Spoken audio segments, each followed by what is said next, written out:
Hello everyone, my name is Ellis Owens. I go by Clark Kent, which is my gamer tag and also my call sign in the Air Force when I was in.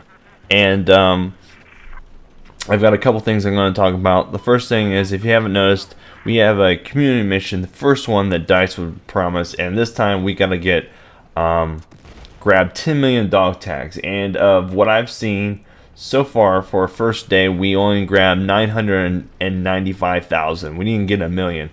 It is going to be a 6-day event going from the 5th to the 11th, and we got to get 10 million dog tags. Now I'm sitting there thinking, okay, 10 million dog tags in 6 days, that's a little over a million a day. We didn't get a million on the first day. So yeah, if we do get it, we will get a gold pack, and that gold pack, they said specifically, will be handed out on the 20th.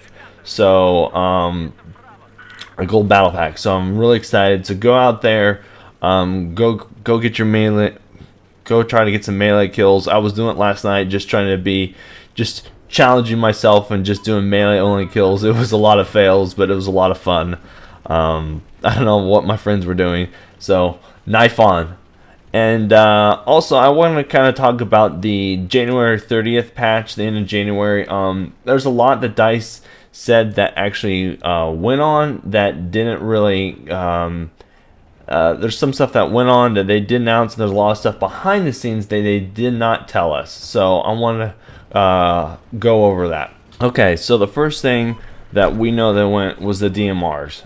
The DMRs were balanced, but across the whole thing, they mainly increased the long range. It is now a 3-hit kill for unarmored opponents without the defensive perk, and they really reduced the accuracy overall. If you have tried the DMRs, you notice they're whole lot better. And I've been testing them; they're really good. I really prefer them. They're a whole lot more viable option now to use. Another thing, they mentioned that this whole DLC update was to actually install everything for Second Assault. The weapons are now in the game as they currently for Second Assault. All of them are. I think the only one that can be unlocked is the AS Val. And I've seen PC players do it. I'm not seeing it on console yet. Most of the weapons for Second Assault require you to do, a couple hours on a certain map or do something special on a certain map to unlock that weapon. So the Second Assault weapons are kind of map specific to unlock, but they're already in there. It also implemented the new game mode, capture the flag, and it updated on the main multiplayer screen the new game types. Also, when you search for the Second Assault maps, they're already in. They already show up in there to be searched. So it basically paved the way for the Second Assault DLC and prepped it. So that's what the main primary for the update. Some other things that they said, they mentioned that the black screen for people spawning in has really been fixed. It's almost an instant spawn in. It's a lot harder to get killed when you spawn in, and I really think this is a good spawning system. I really do like it. I think that was a good thing that they've done. They reduced the crosshairs from disappearing. I've seen that several times. They've now added headshot in icon when you in the kill card. That was, I think, very good, because now I know when I get killed by headshot. They fixed some issues with squad deathmatch, win-lose text. I thought it was pretty cool. Fixed issues with players using exploits on SoFlam and MAV. I actually knew about this. The MAV and SoFlams could be placed on conquests and stuff, and if you were looking at them or buy a flag or something, you could actually capture it with using a SoFlame or MAV. I knew that exploit actually. Fixed some game code with the field of view. Properly tracking. They've had problems with the field of view stuff. Fixed the issue with the chat being true or false, and that was a big thing. You'll see that there's now a chat window even on consoles, and when you quest for stuff like ammo and medics, it'll actually appear and for the whole team, and you can ask your squad leader for orders, and so he can give you orders and increase your field upgrades. Fixed some out of helicopter glitch and air security. I already knew about that, which is have been a problem for a while. Fixed some tank crosshairs on the T90 main battle tank. There was a dead zone, I know, on the 360 on the joysticks where nothing was happening, and also a bunch of bug fixes. So that's what we know. But there was some other stuff that they fixed that they didn't quite tell us unless you actually open up the game code. So some of the other stuff they fixed was the 1911. The speed, the initial speed was moved from 250 to 270. So the muzzle velocity was a little bit increased, and increased the max distance or range of that. They didn't say why, but they did. Also the RPK 7. RPK 74M, which is a second assault DLC, no, not second assault, China Rising weapon. The empty reload speed actually had a wrong value. They both had the same values for empty and bullets left in the chamber. It was both 3.6. They actually adjusted it for empty to be a 4.5. Apparently it was entered with the wrong numbers and it had been left like that for the whole entire time. So for empty and for bullets left in the chamber were both 3.6. So they readjusted the bullets reload for empty, no bullets in the chamber, to 4.5. I did not know about that until I looked at the game code. I thought that was something interesting. I was pretty surprised about. Also, some other stuff that they've done. The UCAV and the SU cav were actually tweaked a little bit. We know that the UCAV, they've changed the airburst damage. It was the inner airburst was moved from 5 down to 2, and the outer air splash airburst was moved from 9 down to 5. So the radius the inner radius went from 5 to 2, and the outer from 9 to 5. So the overall radius has been shrunk quite a bit. They said now the radius is the same as the direct impact.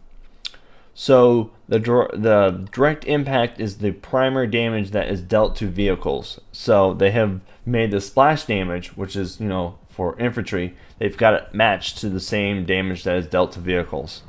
Also, the direct impact splash damage or damage done to vehicles has been reduced from 500 to 400. I thought that was kind of interesting. At 500, meaning it's a 2-hit kill to a tank. They dropped it down to 400. The reason why they did that, they said,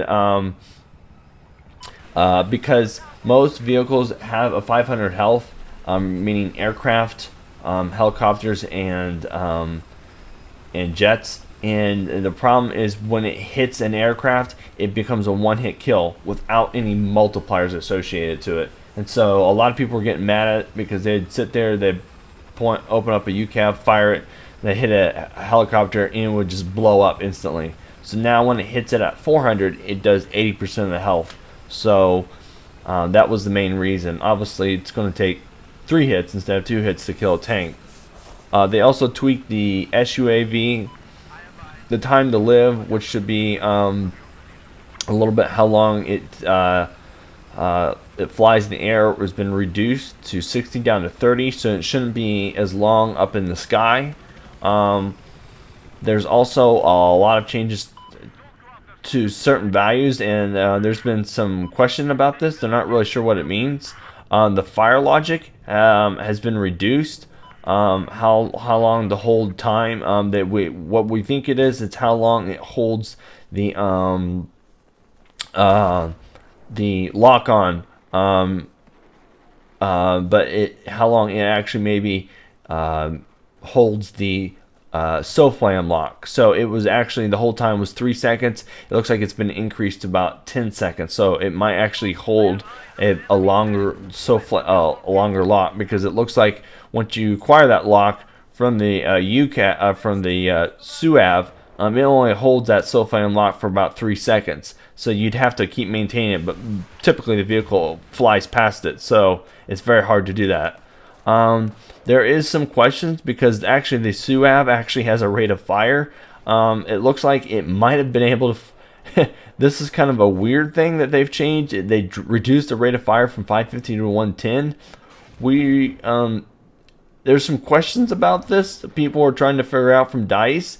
Does the SUAV have the ability to fire EMP darts? That's what it looks like, but they're not actually implemented in the game. So we actually might have found something that might come down later on. You know, just like the UCAV can airburst, but you have to do a assignment to unlock it. The SUAV might have ability to launch EMP darts, but they never actually maybe implemented it. So yeah, we actually found out they were changing the rate of fire, and we're like, wait a minute, why does it have a rate of fire for?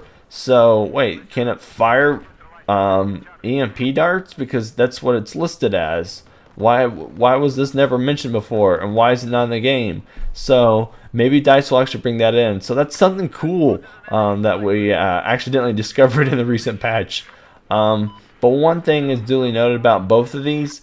Both the UCAV and SUAV now reload themselves in 60 seconds. That is a bump up from the UCAV. The UCAV used to be 90. And they also do not require ammo boxes anymore. Just like the mortar doesn't require ammo boxes to reload, the UCAV and SUAV don't require ammo boxes either. They'll just reload automatically after 90 seconds. So that is a really big benefit. I think a lot more people are going to start using them, because I know that was a big complaint about the UCAV, because it required an ammo box, and a lot of people didn't run it because of that reason. So that's a huge thing. So those are some different changes right there.